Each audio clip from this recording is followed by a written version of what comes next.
all the pros and cons of video games, there's one aspect to the medium that no other form of entertainment even remotely touches, and that is player choice. And sometimes it honestly feels like a monkey's paw's cursed wish. Meaningful player decisions can make me fall in love with a video game so quickly, but at the same time, it can also give you the power to screw up your game. I mean, after all, what is meaningful decisions without meaningful consequences? So if player decision is so important and practically a cornerstone to what it means to be a game, why do we see so many big franchises move away from it? As an aspiring wannabe indie game developer myself, I almost think it's on us to help bring it back. So this is Far Gone Frontier Devlog, the power of choice.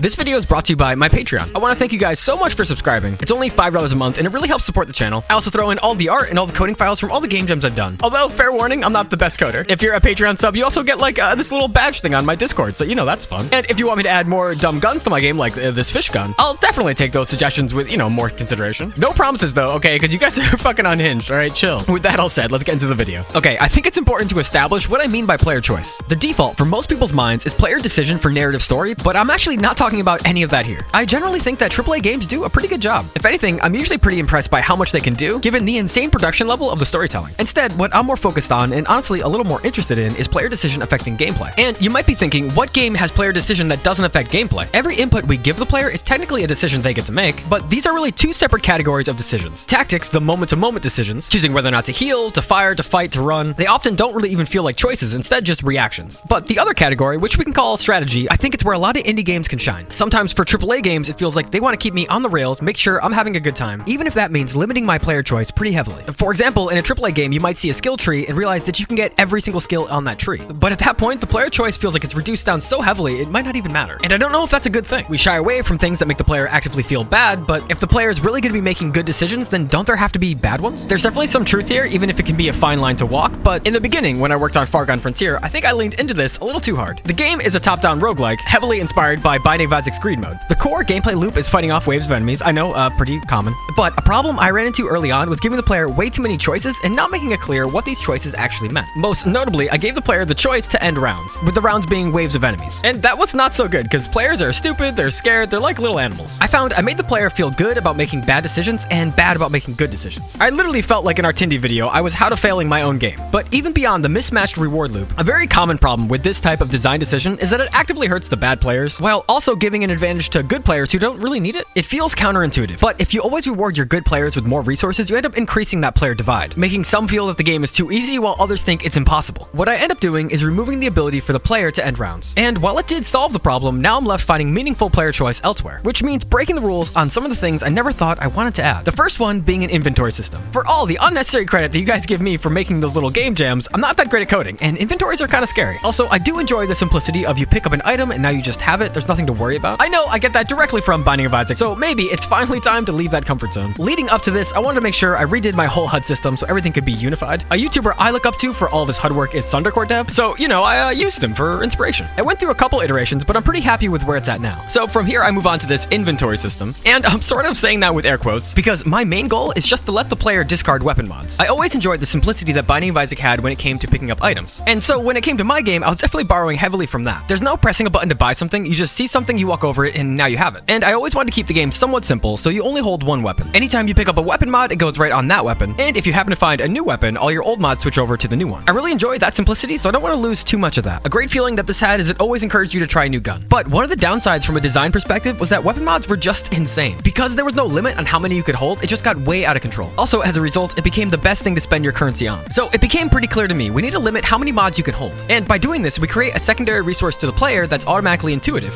space. Alright, so I just pick an arbitrary number, 14, because it looks good. 14 is probably still too many, but this can function like the max, like the best the weapon can get. Okay, so now that kind of means there's progression on a weapon. I throw together a really simple leveling mechanic for weapons. Now, as you kill more things, your weapon will level up, with every level giving you 2 more slots for mods. Okay, it's almost a little scary that we can start with an inventory system, then within like 4 meaningful decisions, I've somehow spiraled out all the way to a leveling up mechanic. Yeah, okay, this is literally me overscoping my game in real time. Listen, adding stuff to your game is fun, alright? I like doing it, it's not a problem. In all honesty though, the leveling up mechanic, it is very simple. On the other hand, the inventory definitely still has some bugs. The biggest one stemming from the fact that each weapon determines how many inventory slots you get. So let's say you have a level 3 weapon, it can hold up to 6 items, then you switch to a level 1 weapon, well, what happens to those other 4 items? The obvious answer that it just drops them on the ground, but there's like 4 things that need to talk to each other, so it's a bit of a mess. Okay, messy stringy code aside though, it is all working, so how close does that get us to meaningful player decisions? Well, listen, okay, the unfortunate answer is it's just kind of the start. Now I need to make sure I have interesting mods that go on guns, along with guns that have strengths and weaknesses that play into that. Let's take a gun like Racket, a gun in the past that I've sort of put in a category as low tier. It's intentionally pretty goofy and oftentimes hard to use. I would describe it as a shotgun but with proximity mines. But if we take that gun and then give it up the ante, a mod that adds an extra bullet, because each bullet is 3 mines, now it makes 6. And to take it a step further, the mod Double Down, which breaks so many guns, it takes whatever your current bullet count is and doubles that, turning Racket into this huge aerial denial gun. It's moments like this that finally make me think I'm on the right path for interesting character decisions. Also, I like the idea that my game can break. Not for every run, of course, but one of the beauties of roguelikes is that you can let things get out of hand and it's not that big a deal because the run has to end. So I'll keep that in mind when designing more weapons and more guns. But from here, I finally take a step away from this boring inventory menu system and set my sights on what I'm calling challenge rooms.